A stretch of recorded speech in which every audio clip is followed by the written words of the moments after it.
Class 11th English hornbill की second poem आज हम करने वाले हैं, जिसका टाइटल है द लेबरनम टॉप। लेबरनम एक ट्री है जिसके ऊपर बहुत सारे येलोइश कलर के, गोल्डन कलर के फूल आते हैं, और जब फूल आते हैं तो वो पूरा जो वृक्ष है वो उन फूलों से ढक जाता है। पत्ते दिखते नहीं हैं और सिर्फ फूल ही फूल दिखते हैं। उसे गरमाला भी कहा जाता है। गुलमोहर की प्रजाति का ये वृक्ष है, ये झाड़ है।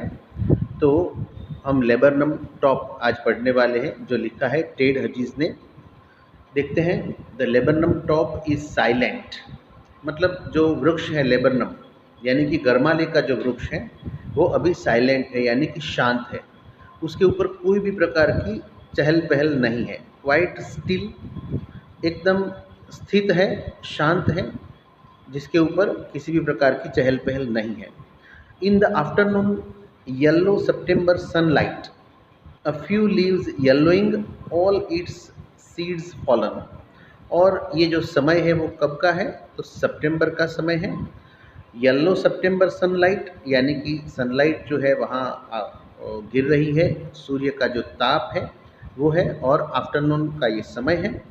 फ्यू लीव्स येलोइंग, और उसके कुछ लीव्स जो हैं, कुछ पत्ते हैं वो येलो हो चुके हैं।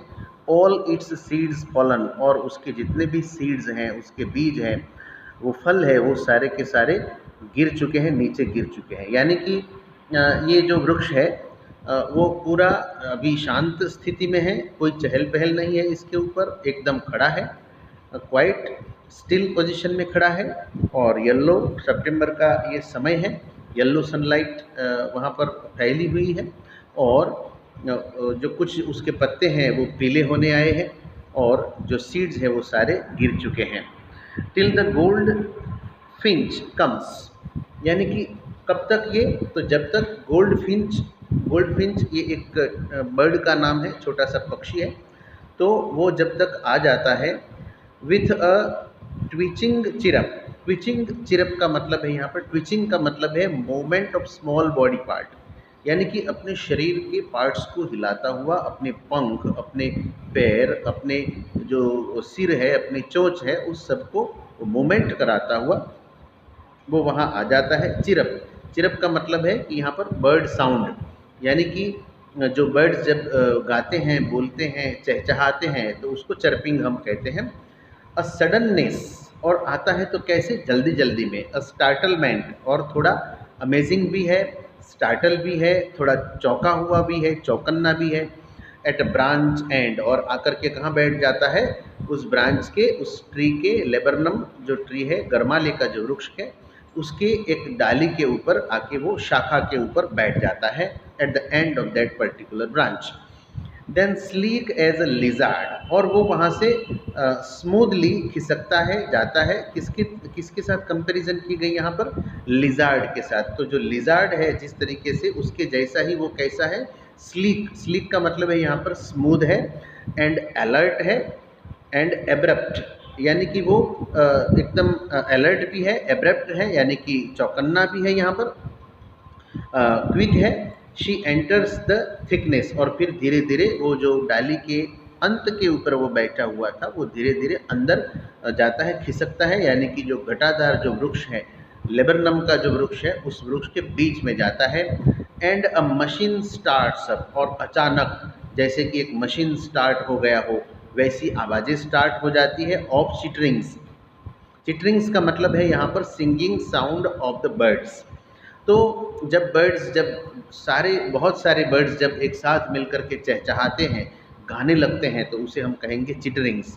तो अभी तक तो क्या था? जो गरमाले का जो वृक्ष है वो पूरा शांत था, लेकिन जैसे ही ये पक्षी आया और आकर के उस वृक्ष की एक डाली के ऊपर बैठा, और जैसे ही अंदर वो गया, शायद वो अपने घोंसले में गया होगा, वहाँ उसके बच्चे होंगे, तो वहाँ जैसे ही जाता है तो चहचहाहट अचानक ही शुरू हो जाती है। And a tremor of wings, तो यहाँ पर जो उसकी जो विंग्स है, उसकी ट्रेमर मतलब यहाँ पर शेकिंग विंग्स, यानी कि वो अपनी पंखों को फड़फड़ाता हुआ। एंड ट्रिलिंग्स, वो भी यहाँ पर फड़फड़ाहट है। The whole tree trembles and thrills, मतलब जितने भी यहाँ पर पक्षी है वो गाने शुरू हो गए, वो अपने पंख फड़फड़ाने शुरू हो गए और मूवमेंट एक प्रकार की आ गई, और जैसे कि पूरा जो वृक्ष है वो जीवंत हो उठा, लाइव हो उठा।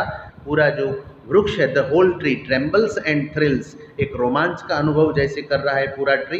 ट्रेम्बलिंग यानी कि जैसे कि शिवरिंग कर रहा है, शेकिंग कर रहा है पूरा, जैसे कि ध्रुजारी कर रहा है, वैसा यहाँ पर हो गया।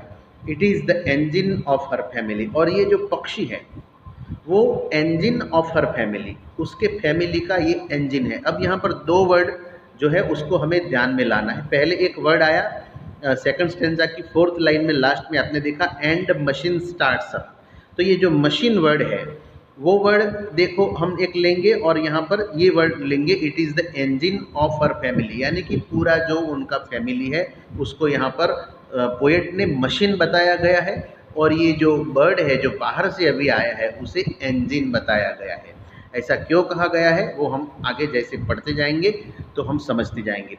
She Stokes it full, Stokes का मतलब है फीडिंग या तो फ्यूल डालना। इंजन में जब हम मशीन में इंजन में फ्यूल डालते हैं तो पूरा मशीन जैसे चल पड़ती है, वैसे ये भी क्या करता है, पूरे अपने मशीन रूपी फैमिली है उसको स्टोक्स का मतलब है फीड करता है, यानी कि बाहर से कुछ ना कुछ खाना लाके देता है अपने बच्चों को, अपने फैमिली मेम्बर्स को। Then floods out to a branch end, और फिर वो वहाँ से मतलब सबको खाना खिला करके वहाँ से बाहर आ जाता है, ब्रांच का जो एंड है वहाँ पर आ जाता है। फ्लड्स का मतलब है टू मूव क्विकली, यानी कि वो क्विकली मूवमेंट करता हुआ वापस जहाँ आके वो पहले बैठा था वहीं पर ही वो बाहर निकल जाता है। शोइंग हर बैड फेस आइडेंटिटी मास्क, यानी कि उसका जो खुला फेस है, उसका जो चेहरा है, उसका जो सिर है वो हमें दिखाता है, और वो उसकी स्वयं की एक आइडेंटिटी है।